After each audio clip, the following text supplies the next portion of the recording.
Bob's Burgers truly is outstanding at delivering holiday-themed episodes, but while they are heralded for their Halloween, Thanksgiving, and Christmas episodes, I think the holiday that goes severely overlooked is Valentine's Day. Sure, they don't cover it as often, and it's a less exciting holiday overall, but it's another holiday that Bob's Burgers just seems to nail time and time again. So, to celebrate love this year, I want to talk about why we love Bob's Burgers Valentine's Day episodes. Happy Valentine's Day. I didn't get you anything. I didn't get you anything either. You want to go make out? Yeah. Though it's been on for 16 seasons, Bob's Burgers has only covered Valentine's Day in about half of its years running, delivering 8 Valentine's Day episodes total. This is quite a bit fewer than Halloween, Thanksgiving, or Christmas, for which they've done 13, 11, and 15 episodes respectively, and they haven't done a Valentine's Day episode in about 4 years. And that is a shame, because after watching all 8 episodes, I think Valentine's Day is a pretty great holiday to exemplify the strongest aspects of Bob's Burgers. When I talk about why I love Bob's Burgers, I have always gone back to that familial bond. For me, it's all about how much the family loves and cares for one another, which can be a far cry from other adult animated sitcom families. And these Valentine's Day episodes do such an outstanding job highlighting not just the concept of love or the pitfalls and stresses of dating life, but how the family shows love for one another as well. On top of that, Valentine's Day is a perfect holiday to be able to highlight the quirky romantic tendencies of characters like Linda and Tina, as well as to subvert the very unromantic tendencies of characters like Bob or Louise, and they always manage to keep these premises fresh and rarely repetitive. So let's get into Bob's first Valentine's Day episode from season 3. Two people together forever, security in life, and someone to love ya. My Fuzzy Valentine pretty much immediately establishes the most common through line of these episodes. Linda is super into Valentine's Day, and Bob really struggles with it. A pancake shaped like a heart.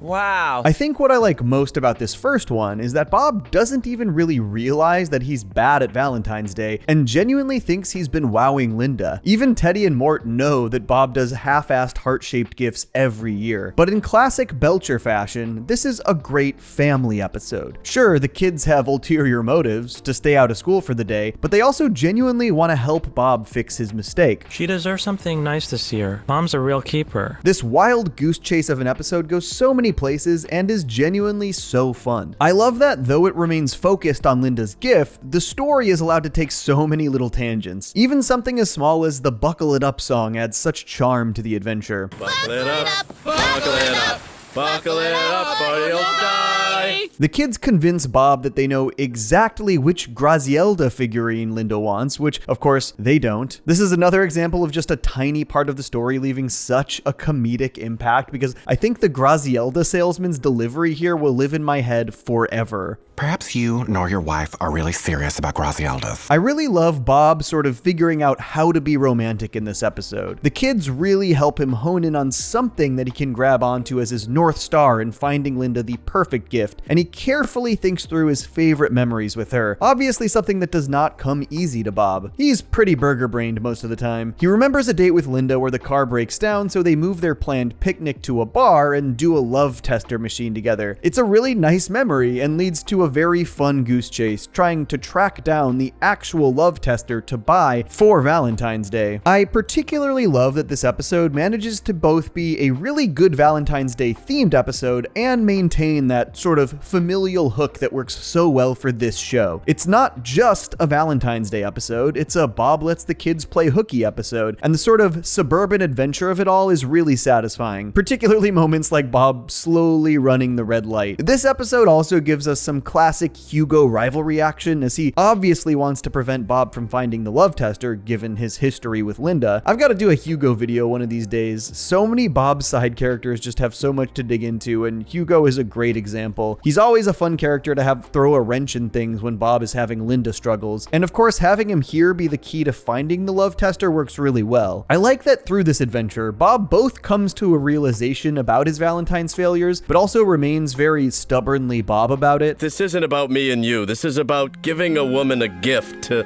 make up for years of Crap? well, not quite crap, Tina. Hugo buying the love tester and then squeezing all he can out of Bob for it is great, classic Hugo and Bob, but I think Bob paying $500 for this thing before realizing his massive mistake is even funnier. He of course realizes that he misremembered the date. It was never with Linda at all, it was with Barbara Bunkley. Huge oof, Bob. Side note, I really love the animation here when Bob realizes it was Barbara, and in his memory, Linda transforms into Barbara. The way Linda's glasses turn into Barbara's hoop earrings is a crazy detail. This is neat. Speaking of Linda, her half of the episode is less substantial, but genuinely great, particularly because it just goes a really long way to establish how much of a romantic she is. Obviously, we know she is a huge fan of Valentine's Day, but this story makes it clear that it goes even deeper than that. Instead of being all alone, such a lonely existence, I kill myself. Linda doesn't just love being in love, she loves the very idea of love, and her entire subplot is trying to spread that feeling around to anyone who doesn't have it by running a last-minute speed dating night, largely for Teddy and Mort. They get a great group of side characters in here. I want to lick this one like an envelope.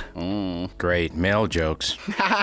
Oh, you're a mailman. But the conflict here is pretty brilliant because they essentially bring in a character with the exact opposite view on love. Where Linda romanticizes the idea of everything romantic and is eternally optimistic, Sergeant Bosco is incredibly cynical to say the least, which is immediately established when Linda brings up his lack of a wedding ring. I chucked it into a ravine after my divorce went through. I love the idea of somebody just straight up challenging Linda's unimpeachable perception of love and the sheer frustration she shows when the speed daters seem to be responding better to Bosco's more cynical, straightforward approach. Rather than finding common interests, like Linda suggests, Bosco wants them to all say the worst thing they've ever done in their life to see if their romantic interest can still stomach them. Sometimes I just put the mail down the storm drain. I pepper sprayed my barber. But I mean, look at this. I think what I love most about this story is that it really gives them a chance to showcase just how much Linda believes in true love, how much of a romantic she really is, because she doesn't just disagree with the way Bosco's worldview is spreading across the speed dating night, she gets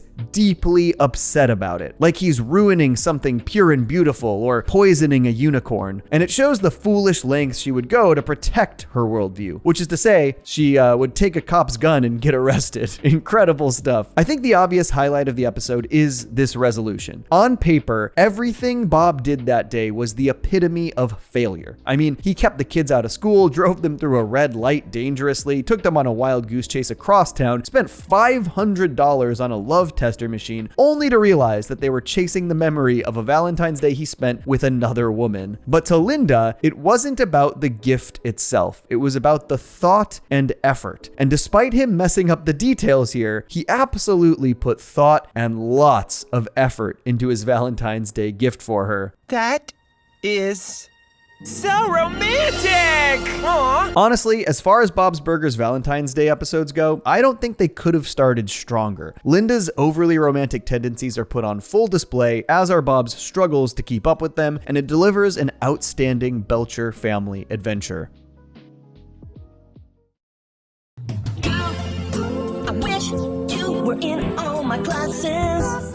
After a general family adventure in Season 3, Season 5's Can't Buy Me Math delivers a great Tina-centric Valentine's Day episode. And I mean, why wouldn't they? Tina's hormones are going crazy in even the least romance-focused episodes of Bob's Burgers. And as is the case with so many of these great holiday Bob's Burgers episodes, they take a classic sitcom trope and theme it to the holiday at hand. This one delivers a classic fake boyfriend/girlfriend plot where two characters pretend to be dating with ulterior motives. Though I'd say their end goal is a pretty unique twist on the idea. Tina gets a D on a math test and is in danger of having to take the remedial course, so she asks Daryl to tutor him. But Daryl's got his eyes on something non-academic, and that is Rosa Batista. Daryl hatches a plan. He'll tutor Tina if she pretends to be his girlfriend for the Valentine's dance, because he thinks that if they win Cupid's couple, it will improve their social cachet just enough that they can break up and then date who they want to date, namely Rosa Batista and Jimmy Jr. Jr. Oh my god, are you two a couple now? You do the math. No. Convoluted? Yes, but it does sure seem to work. I love how everybody kind of immediately loves Daryl and Tina as a couple, even though Daryl almost instantly starts to crack under the pressure. But this basically turns the tables on the whole tutoring angle. As the resident romantic at Wagstaff, Tina basically tutors Daryl in being a good boyfriend, which more or less is just her telling him how she would want to be treated by a boy. Honestly, even though it's all a ruse, I do find the Tina x Daryl stuff to be pretty charming, which I guess is the whole point. And I love that where he was initially struggling under the pressure of the public eye, thanks to Tina's tutoring, he makes this pretty charismatic move of his own volition, grabbing the mic at the dance and singing in front of everyone. I wish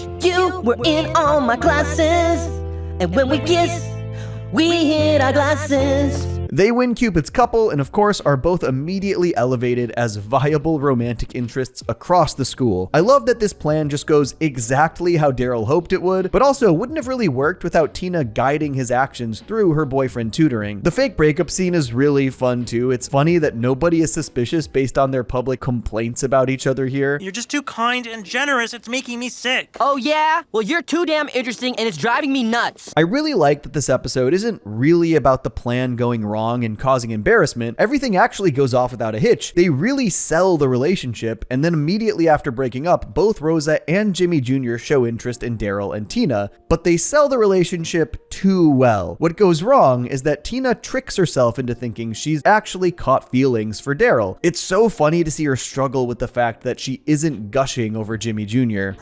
Those cheeks aren't leaving me weak like they usually do. One of the things I really love about Bob's Burgers is that, in general, the stakes are kind of low and the big conflicts don't linger too long. It makes the show a little bit more of a comforting watch because each issue is resolved relatively quickly and just leads to a new one. So Tina pining over Daryl here is very brief because after she reveals the truth to everyone and admits she likes Daryl, causing Rosa to leave, she immediately realizes that this was a mistake. She wasn't actually interested in Daryl for Daryl. She liked him because she was the one guiding him to do all of the things that she wanted out of a relationship. And Daryl instantly points out that they have nothing in common by listing all of the things that he loves that Tina does not care about. Rosa likes all that stuff. Oh god, you and Rosa should be together. The immediacy of this realization really makes me laugh, but I like that the conflict here shifts to winning Rosa back for Daryl. And it becomes instantly clear as they're trying to win her back that these two are clearly a good fit.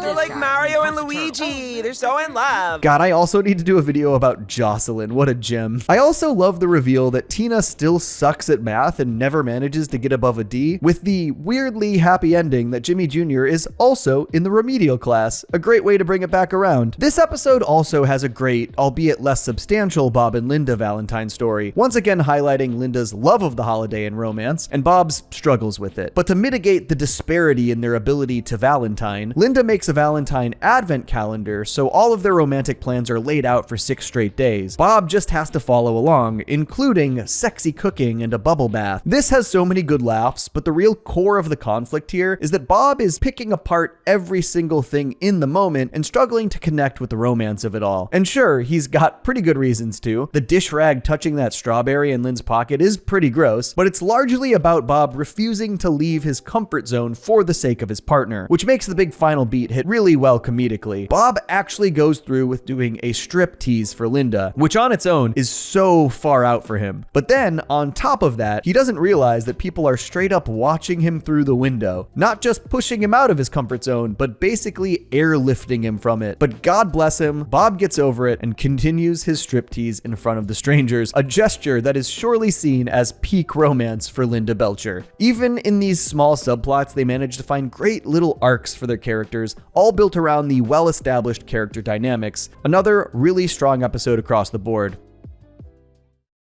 Throw your lunches away, 'cause it's hot cheese day. For season 6, Bob's Burgers gave us a Gene-focused episode titled The Gene and Courtney Show, and while Gene isn't unromantic, it's definitely less expected than, say, a Linda or Tina episode. But this one also acts as a sort of sequel to the season 3 episode, The Unbearable Likeness of Gene, in which Gene and Courtney briefly dated. But by playing off of that previous story, I think this makes a very fun, subversive episode for Gene. That season 3 episode basically had Gene sort of string Courtney along, even though he wasn't actually into her. He was basically using her for her dad's music equipment. Gene more or less learns his lesson, and after that, he and Courtney sort of have a friendly rivalry, as showcased in Work Hard or Die Trying Girl. But this one, once again, puts romance between them, but not immediately. And I love how they sort of reconnect here. They both loathe sitting through the morning announcements, and they sort of improv songs about them together, cracking up their entire class. Here's an announcement, and I'm not joking. Miss Levans, you need to stop smoking. High five! I like Gene and Courtney's sort of ongoing bonding through performing. It's a great through line. Mr. Grant sees their chemistry and talent and decides that they should actually get a spot improvising songs for the actual morning announcements, something the current announcer, Miss Levans, is comically upset about. But despite her attempts at sabotage, it actually goes great, and the entire school loves their chemistry as well. Gene and Courtney are like the Siegfried and Roy of this school. But what I really love about this episode is specifically Gene's growth and development. Where he really couldn't stand Courtney for a lot of reasons back in season 3, their performance chemistry really shifts his perspective here, and he's continually impressed by her songs and improvisations. It's a fun and natural escalation that speaks to Gene's interests, which leads to them getting back together, this time through mutual interest. What's going on with our hands? We're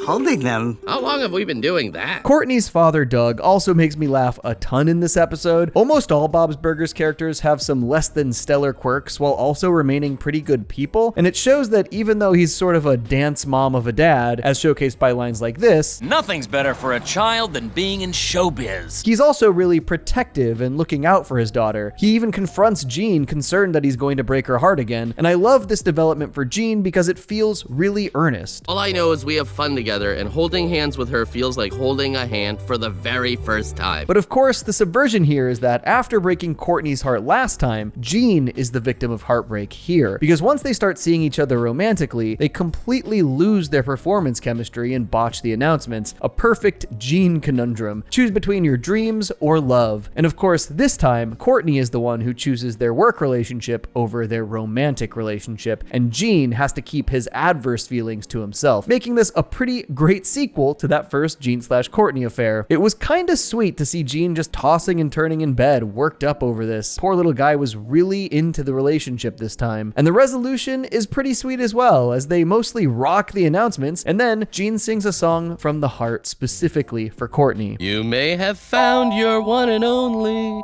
but then the one you like says take a hike, and suddenly you're lonely. They win over the school and keep the gig, and though there's no firm resolution to the Gene x Courtney situation, it does get this sweet ending. Put her there.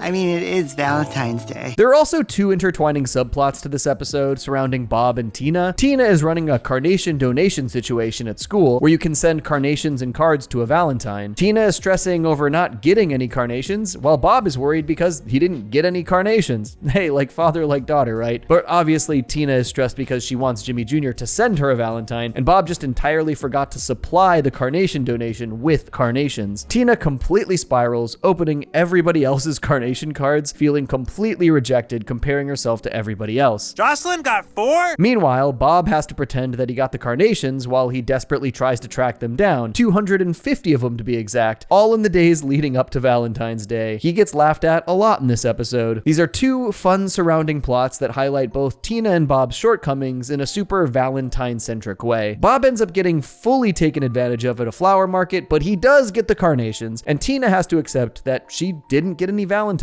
which fittingly, Gene's song sort of helps her do. Even if you're sad, take comfort just in knowing you'll be okay. Of course, Tina did actually get a Valentine. Jimmy Jr. gives her a rose instead of a carnation. She was catastrophizing for no reason. Tina, always a relatable one. Overall, this is a very solid third V-Day entry from Bob's Burgers. A Gene-focused episode wasn't necessarily what I'd have expected, but it works really well given Gene and Courtney's history. And I love a good emotional song tying a story together. That's just always gonna hit me perfectly. And obviously, it works particularly well for Gene and Courtney as characters. It's cool to see, even just 3 Valentine specials deep, how good they are at telling a variety of kinds of stories, utilizing these romantic themes, and they don't stop there.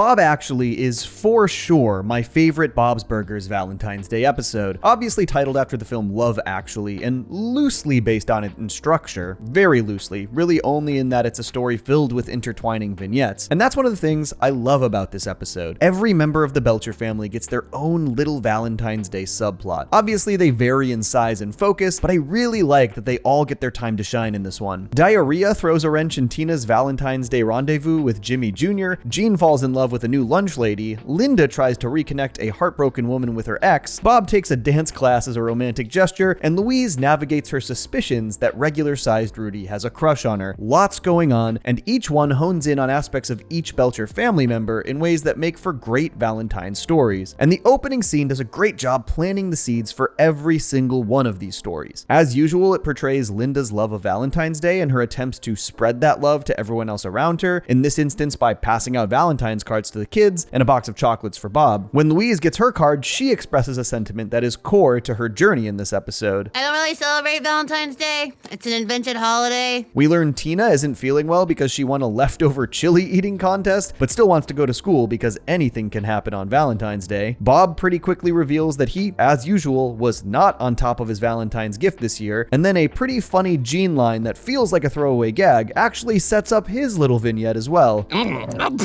Dark chocolate, so dry, so bitter, why? This scene is truly like 1 minute long and sets up everything for the episode. Good economic storytelling. I'm gonna go through each one by one before we get to the big finale, so let's start with the patriarch, Bob. As we're used to at this point, Valentine's is often an afterthought for Bob, and Teddy suggests he take a ballroom dancing class so that he can take Linda dancing. A great gift idea, and honestly, it's pretty surprising how quickly Bob kind of jumps into this, since dancing feels very out of his comfort zone. Unfortunately, that ballroom dancing class does not exist anymore, and he just has to take the next available dance class, which is hip-hop dancing. Now that is truly out of Bob's comfort zone. I love that this story plays off Bob's desperation. He has no other option, so he just takes the hip-hop class. You know why? Because that's hip-hop. Right. I honestly think this entire plot is worth it just to see Bob interact with this weird hip-hop mother-son duo, and of course hip-hop dance himself. It's pretty separated from everything else, but it's very funny. I thought Tina's subplot here was pretty inspired as well. I think we expected her upset stomach would hinder something in the Jimmy Jr. plus romance department, but the scenario here is so silly. Jimmy Jr. does want to kiss Tina for Valentine's Day, but he wants to do a sky kiss with them both jumping on the trampoline. We all know diarrhea and trampolines go together like, well, I'm not gonna finish that sentence. It is such a funny Tina conundrum. It feels like it's rare for Jimmy Jr. to be the one stoking the romantic flames with the whole will they won't they thing, and so for him to not just be pursuing a kiss with Tina, but doing so in a big, exciting public way, that's a huge deal for Tina as a character. Of course, it happens on her own personal D-Day, with the D, of course, standing for diarrhea. Her resolution here was also pretty fun, discovering a pair of stilts she can stand on so Jimmy Jr. can still jump up to kiss her without her shaking things up for herself too badly. Though, if I were Tina, I would also be worried about bathroom access when I'm up on those stilts, but that's just me. Linda's subplot is very funny and another great Linda tries to spread Valentine's love type story, where she tries to console Miss Selbo, who's getting over a breakup, and is also insane, revealing that she stalked her ex, peed on his mail, and stole his dog. But I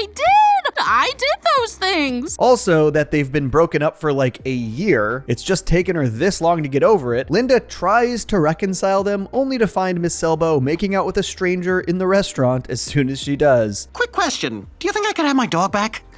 You're so desperate.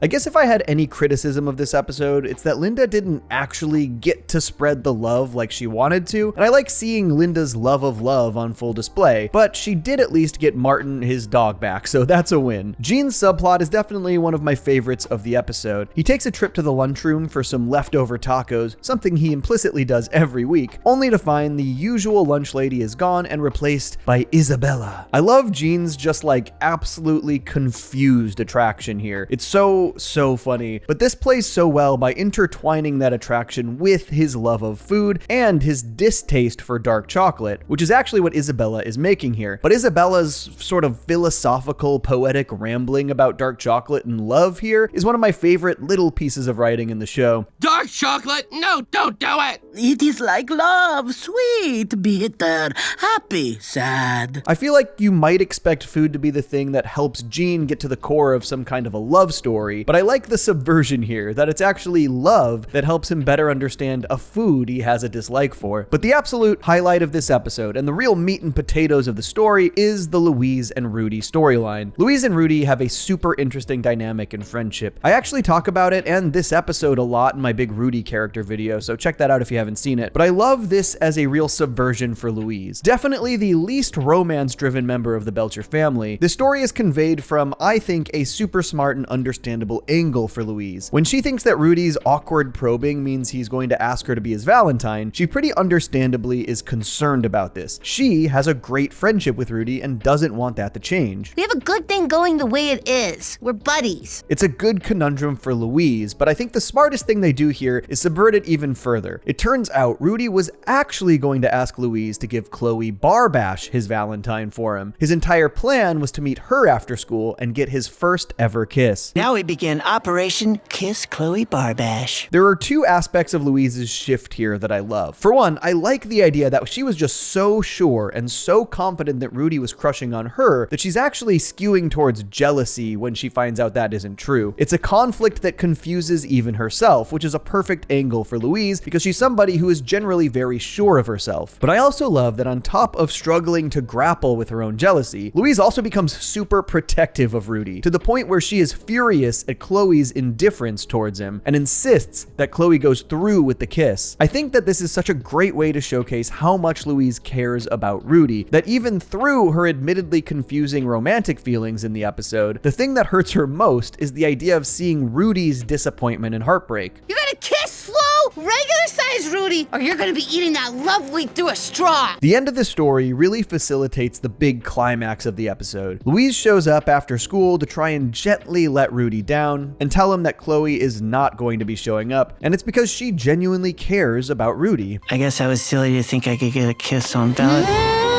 The episode crescendos beautifully here with the unexpected Louise-Rudy kiss leading to a montage of Valentine's kisses from across all of the other vignettes in the episode. It is such a brilliantly written and well intertwined climax. Plus, Louise's conflicted feelings are perfectly conveyed with this post-makeout slap. Truly just a great way to end the episode and very easily one of my favorite Louise stories in the entire series. Rudy is also one of my absolute favorite characters. He and Louise have such a great dynamic, and I love the way this episode not only dives into that dynamic, but evolves it in a way that facilitates growth for both characters. This is the best Bob's Burgers Valentine's Day episode, and one of the best episodes of the entire series.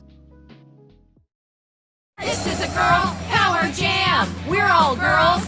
No man! V for Valentine-detta is probably my next favorite Bob's V-Day special after Bob Actually, and it's because it really stands out thematically. Though this episode is built on a storyline about romantic love, it's ultimately a story about other types of love, and I really love the setup here. Tina is extra stressed about Valentine's Day because Jimmy Jr. asked Becky Crespi to be his Valentine instead of Tina, which, you know, Tina stressing about Jimmy Jr. isn't anything new, but Linda hatches a great plan here. Bob and Linda both got each other Valentine's Day gifts with coupons, basically something for them to do together. Bob got Linda a limo ride, and Linda is keeping hers secret. But instead of pursuing their romantic evening, they pivot and decide that the girls are going to take a much needed night out in the limo, while Bob and Jean go to the class that Linda planned. I think this really exemplifies these characters and the more important aspects of their dynamics. So often the Belcher family will selflessly drop anything to help one another, even dip on their own holiday plans. The limo storyline also introduces Nat, who is an incredibly funny character and really spices up the entire evening. She pretty immediately suggests that they try to sabotage Jimmy Jr.'s date. Terrible name. I hate him because of his name. But first they try your classic cheer-me-ups, including a makeover and a trip to the Tiramisu Warehouse. Side note, Tiramisu Warehouse is such a funny Cheesecake Factory parody name. Great stuff, Bob's writers. That's so funny. But I love that while it sort of felt like everyone was just kind of trying to humor and support Tina for what felt like a typical Jimmy Jr. crash out, there's this this one moment where they all unanimously agree that this is different. I made him a special picture frame for Valentine's Day with a picture of us in it, but then he hung it in his locker with a picture of Becky in it. Hey, what? That son of a bitch. Nat's influence here is so funny because she is just chaos incarnate, trying to get them to stink bomb Jimmy Jr.'s date with Becky, but I think the episode ultimately has a really great moment of growth and understanding for Tina, and also just a great lesson about jealousy all around. Tina and the gang were going to go to great lengths for revenge because Jimmy Jr. disrespected Tina, but Tina realized that she was also aiming that jealousy at Becky, who is essentially an innocent bystander here. I love that Tina recognizes that if she goes through with the stink bomb plan, she's essentially doing to Becky what Jimmy Jr. did to Tina. You didn't do anything to hurt me on purpose, and I won't do anything to hurt you. You don't deserve to have your date ruined. I love that Bob's has this flexibility to approach these kinds of romantic stories from so many angles, and it rarely feels like they do the same thing twice. Having Tina empathize with the person she felt this rivalry with is such a great angle and one that lines up with the values of the show really effectively. And this episode is also largely about women having each other's backs. The entire limo adventure was a girls' night out to help Tina get over her spiral, and in the end, they also all show up for Becky, because Jimmy Jr. pretty much immediately breaks things off with her in the middle of their Valentine's date, by the way. And instead of Tina taking the opportunity to get Jimmy Jr. back, she and the girl gang choose to protect Becky, rushing her out the restaurant and stink bombing Jimmy Jr. Really funny stuff. Obviously, Bob's is a show that can go really heavy into the romance and relationship focused stories, but I really appreciate that they can also subvert those stories to be about different kinds of connection. Valentine's Day is way more fun when you spend it with people you really love, like your mom and your sister, and your limo driver, and a girl from your school you don't know that well. And this message also lends to that Bob and Jean subplot as well, which of course veers pretty far from the Valentine's Day of it all, but still ends up in a remarkably wholesome way. It turns out Linda signed herself and Bob up for a trapeze class, and Bob and Jean try it themselves. The entire episode is spent with the pair suspended in midair, holding on to each other for dear life because they're too afraid to let go. A super funny Bob and Jean story, truly. I love this moment where Bob gets his act together and is genuinely reaffirming and considerate towards Jean, really saying all the right things as a dad, promising everything will be okay if they let go. I am your dad. I will not let anything bad happen to you. Only for him to still be too afraid to let go himself. Amazing stuff. This story is basically just a couple beats and it's pretty bare bones, but it is just so funny and satisfying, and the resolution honestly hits really effectively. They finally let go, and they actually both loved the experience in the end, despite remaining suspended for like an hour. And it gives us this nice parallel boys' night bonding experience to the girls' limo adventure. I love you, Dad. I love you too, pal. This is seriously a top tier Bob's Burgers Valentine's Day episode, one of my favorites. Jumping on the bed. Jumping on the bed. Adult animated sitcoms are no strangers to the sort of non-canon three-part anthology story structures. You got your Simpsons Treehouse of Horrors, your Futurama Anthology of Interests, your Family Guy viewer mails. And while this isn't generally my favorite format, I've got to give credit to Bob's Burgers for always finding a unique angle to these kinds of episodes. Where many of them break the fourth wall or go completely non-canon, often Bob's facilitates these stories by having them be told by the Belcher kids. You've got your Frond Files, your Gale Tales, but Bed Bob and Beyond even subverts this format a slight step further, having all three kids recount different parts of what is supposed to be the same movie. And I also love that they managed to find a reason to do this kind of an episode while maintaining that Valentine's theming. The episode starts with the whole family in the car on the way to the movies on Valentine's Day, with Bob and Linda clearly bottling up some frustrations with each other, which the kids pick up on. I like that the first chunk of this episode is almost entirely conveyed through hushed whispers between the kids, but Louise ends up telling Tina and Jean about their parents' very stupid fight. Linda tripped over Bob's dirty laundry and Bob refused to move it, and they're just full-on miffed at each other over it. I'm never gonna be your Michael Bolton. You don't even try to be him, Bob! I grew my hair long once! This is a fun storyline because these kinds of stupid little fights do absolutely happen, especially when you're in a long-term relationship, and exploring that through how it's affecting the kids is a fun angle, even though the kids' motives are actually pretty selfish, because they're actually just worried that their parents' bad mood is gonna make them extra angry when they find out that they broke Jean's bed. They're hoping that the rom-com they're going to see as a family, Double-Decker Love, will cheer their parents up, but a popcorn-related fire ends the movie early, and in a desperate attempt to put Bob and Linda in a better mood before they get home, the kids start recounting the rest of the movie to them, but obviously they're just making it up as they go. There are a lot of details I really like about how this episode plays out. For one, each of the kids' section of the movie says a lot about who they are as characters, and the movies they pull from are all really well conceived. Jean's first section just becomes Speed, but in London, and since he's the first up, he establishes all of the important character facts, like that their names are Princess Paula McCartney and Scott John Dan Steve. I also love that the story is filled with Jean's childlike misconceptions about the things he's heard about London. He thinks Big Ben is just a guy, and he thinks that the tube is like a literal tube. I think one of the reasons this show works so well is because the kids always really feel like kids. They feel like they're exploring childlike feelings and thoughts, not like it's an adult writer's feelings filtered through a child character. All three parts of the story start to incorporate things to try and subtly lead Bob and Linda to reconciliation, like the speed bus having to avoid giant piles of laundry. Pretty fun. But despite his valiant attempts, Jean's story doesn't quite get them there. Too bad life isn't like a movie.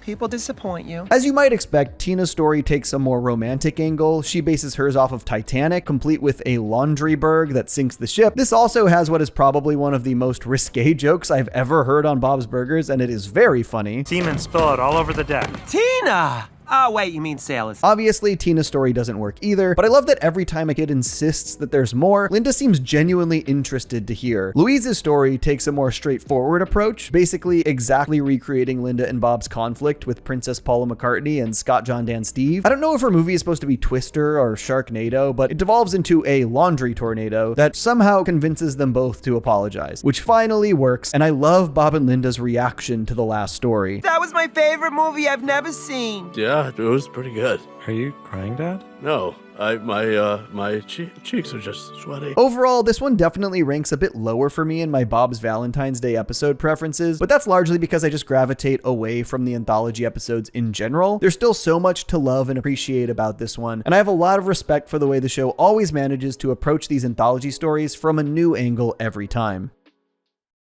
It's okay, we're just children watching you. It's okay, we're just children watching you. Romancing the Beef is another great V-Day entry, this time finally acknowledging the world of Valentine's Day dining. And given that the show is about a restaurant, it's kind of wild that it took this long. Obviously, a burger joint isn't a Valentine's Day destination, but I really like the angle here. When Jimmy Pesto gloats about his fully booked restaurant, Louise suggests that they could stay open for the bad Valentine's Day planners who failed to get a reservation anywhere, which leads them to quickly rework the burger joint into a classier spot. They move the tables out to create two tops, they change the lighting, they call it Urge using just part of the Bob's Burger sign, and Bob makes steaks on a prefixed menu. I love that Bob gets most excited about food-related things, and the idea that he can class up his restaurant a little is a point of pride for him here, though he and Linda also have to continually postpone their own Valentine's Day plans for this new one. They intended to split a bottle of wine and list 10 things they love about one another, which I think is actually a really cute date idea. But this is a fun premise because it not only creates for fun drama, with Bob and Linda trying to run a fancier restaurant, but gives an opportunity to showcase a real variety of Valentine's dates and blunders. Am I a professional restaurant reservationist? No, I'm a professional doctor. Don't I'm a doctor me. I'm a doctor too. I also love that this episode brings in a staple of the Thanksgiving episodes, Bob making food talk with little voices, though he gives his chuck steak a very different voice than the turkey's. So you gonna grind me up or what? And I like that the primary plan just totally goes off without a hitch. They fill the restaurant and even have a waiting list. They did a great job making it look nicer and classier. But the problem isn't the success of the restaurant, it's that Hugo shows up for a blind Valentine's date that his mother set him up for. Classic. The one guy who can literally shut down their makeshift restaurant shows up. And this more or less turns into a Hugo episode here, which is pretty fun. When his date doesn't show up on time, he starts to spiral, with the game becoming keep Hugo happy or I'll shut down the restaurant. I think the only possible way I'm gonna feel better is to have the fire department shut you down. It's honestly so funny how often Bob's livelihood is just at the whims of Hugo, who is, frankly, an insane person. The episode involves a lot of stalling and lying and near restaurant shutdowns. It's all a solidly woven web of drama. I really enjoyed this one. It's also just cool to see the restaurant in a bit of a different light. Obviously, the nature of the show is that the Belchers are these scrappy underdogs, but part of me would genuinely like to see a world where Bob runs a classier eatery. I also also think the lesson here is one of my favorites in any of these V-Day episodes, stated pretty clearly by Linda here, about how Valentine's Day can sort of act as this magnet for romance in a relationship, when in reality, there's no reason not to spread that romance out a little bit more. Maybe all that junk just adds to the pressure that everything's got to be perfect on this one night. I also had like this pretty funny moment watching this one where when Bob and Linda start publicly stating the 10 things they love about each other in front of the entire customer base, I said, oh God, are they really going to do 10 of these?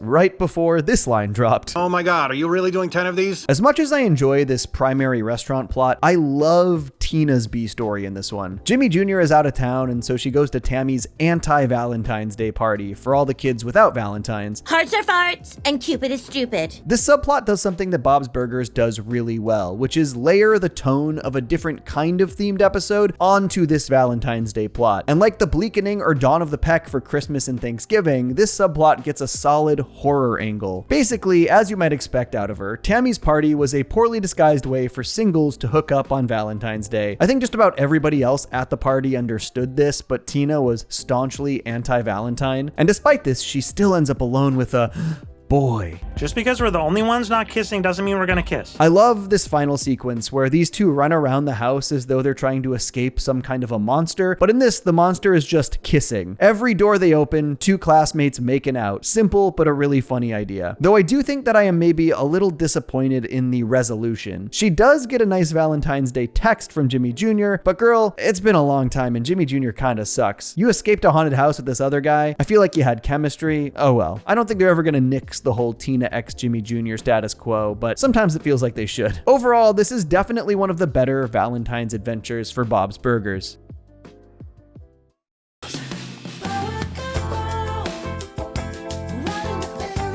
And we've reached the, at least for now, final Bob's Burgers Valentine's Day episode. Ferry on, my wayward Bob and Linda. An outstanding way to go out. Again, at least for now. Bob and Linda are talking about their relatively lame plans for Valentine's Day when Bob gets a major compliment from a customer. From one chef to another. I love that though Bob remains a scrappy underdog throughout the show and never sees major life-altering success, it is clear that he is a great chef, as showcased by this compliment from a very successful fellow chef. It turns out she owns a restaurant on King's Head Island called Tomato Shack, and the premise here is that she's so impressed by Bob's burger that she invites him and Linda to a friends-only V-Day dinner that she's putting on herself. And this basically turns into, for all the wrong reasons, an unforgettable date night for Bob and Linda. Obviously, they've got to take the ferry to King's Head Island, which they barely make, but as it turns out, they get on the wrong one that's going to the further, more rural, remote part of the island. Great premise, and I love anything that expands the lore of King's Head Island. All these little snafus they keep running into that make them later and later, they're so funny, and the detail that King's Head Island only has 3 cab drivers, one of them who won't drive at night, and the other 2 being married to each other, making them busy on Valentine's Day. That is so funny. This farmer that ultimately gives them a ride was also hysterical. Uh-oh, let me guess. Wrong ferry? Bob and Linda wrangling sheep instead of having a fancy dinner. And I mean, the fact that she has a sheepdog that can't help because he's allergic to sheep, outstanding stuff. I think the ending of this one really works as well. Bob and Linda arrive late, covered in mud and sheep poop, and Bob just doesn't even want to go in. And how can you blame him? But Linda gives him this pep talk story about the time she ran the table in air hockey at a bar. Linda, I know about Hockey Queen. Sometimes you still make me call you that. It kind of comes out of nowhere, but I like the message. The idea that you can have a down moment, you can be off your game, but then you can move past it and people will forget. You don't have to linger in your failures. You can climb out of that hole. I really like the everything goes wrong date night trope, and it works especially well for Bob and Linda because honestly, I feel like it's a real microcosm of their lives and what this show is all about. Life kind of drags Bob and Linda through the mud sometimes, but they get through it together and as a family. As long as they're there for each other, the tougher parts of life are palatable. And even though I wanted to see how Bob and Linda were reacted to and how the dinner went when they arrived at Tomato Shack, that was obviously not what the episode was about. The important thing is that they went through that door into the restaurant together afterwards. The story was the journey, not the destination. And even though this was an awful night for them in the moment, this will forever be a bonding experience and one of their favorite stories to reminisce about, that terrible Valentine's Day adventure. The B story here was also pretty charming, with Jen coming over to babysit the kids for the evening. Jen is such a funny character. She is so weird weird and quirky, this line killed me. We'll be back around 11. Oh, the clock? Yeah. Just checking. But this turns out to be a pretty sweet one. Louise and the kids want to take advantage of Jen's naivete so that they can get to the drugstore and buy some discounted Valentine's candy. But for the first time ever, Jen kind of puts her foot down and decides to do her own thing, inviting a guy over to help her notarize some things. I love that to Jen, notarizing is this hot, steamy activity. Let's crack the old briefcase. Yes, please, crack the briefcase. I also love that her crush, Christopher, is played by Joe Pera. Fun fact, I saw Joe Pera perform live years ago, before he blew up, and I found him funny, but specifically remember saying, I just don't know how far this guy can take the old man gimmick, and damn did he show me. Homie got his own show. But I love that Bob's has such a wide cast of great side characters that even somebody like Jen can get a cute little Valentine's Day focus. Enjoy your Valentines. This episode is a very strong end to our Bobbentine's journey. So there it is, all 8 Bob's Burgers Valentine's Day episodes so far, hopefully. I really do think that these get overlooked in the conversation about how great Bob's Burgers is at holiday stories. It feels like Valentine's Day almost offers them the most flexibility in being able to highlight many different aspects of what makes Bob's Burgers work so well. Not to mention that the show just has some top-tier, overly romantic characters. I hope they go back to throwing these in the annual lineup soon because it's been too long at this point. I hope you enjoyed this video. Comment below with your favorite Bob's Burgers Valentine's Day episodes, why it's your fave, hell, even give me your ranking if you want, and happy Valentine's Day. I stay mellow watching Johnny two cellos. He talks cartoons, he's a really cool fellow. He keeps you posted on adult cartoons. If that's what you're into, then grab a spoon and a very big bowl of your favorite cereal. Feels like Saturday morning cartoon material. Johnny two cellos, watch him on YouTube. Now enjoy this groove and bust a move.